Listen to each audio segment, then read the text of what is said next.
Yung sinabi mong boyfriend mo ako, totoo ba yun o... Acting, syempre. Girlfriend for hire nga, diba? Kala ko crush mo na ako eh. Saka, pinsan mo pala si Lester. Ba't yung sinabi sa akin? Malay ko bang ex mo yung gunggong na yun? Alam nga namang ipakilala ko sa buong angkan ko. May pagka-pilosopo ka din, no? Pilosopong gwapo. Kadiri!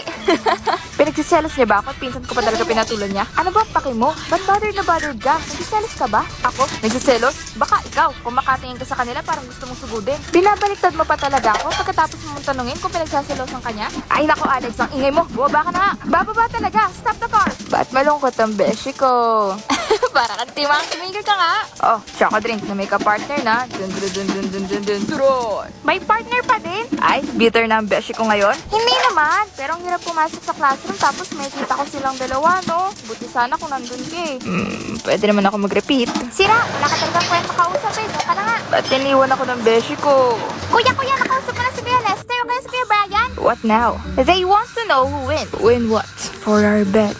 We wanna know who will have the happy ending. You're all meddling too much, and you, Ako? you're the oldest among them, and you're teaching them to gossip. I told you! Kuya, concern lang naman kami kung okay lang ba yung kalagayan ni Kuya Brian o kaya Kuya Lester. Oh, Lester's mad about what happened. He thinks Kate wanted to make him jealous. 1 point, Team Brian. You're easy to manipulate, JC. Group number 4 sa thesis nyo, Lester Villafuerte, Caleb Santos, at Kate Madrigal. Ha? No way! Raise your concerns after class. Next group.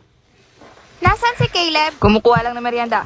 Okay. Kate, kumusta ka? Patapos ko na yung introduction. Hindi, I mean, nakamove on ka na ba talaga sa akin? Anong klaseng tanong yan? May boyfriend na nga ako, diba? Boyfriend? Si Brian? Oo. Alam naman nating pareho na ginagamit mo lang pinsan ko para pagselosin ako. Ang kapal. Sabihin mo lang kung gusto mo ng comeback. Miss na kita, hindi mo ba ako namimiss? Ang lakas naman ng loob mong sabihin yan habang may girlfriend ka. Si Alex, masaya lang siyang kalandian pero hindi siya girlfriend material na katulad mo. Ano? Okay, Leb, nagabala ka pa. Sarap na ito ah.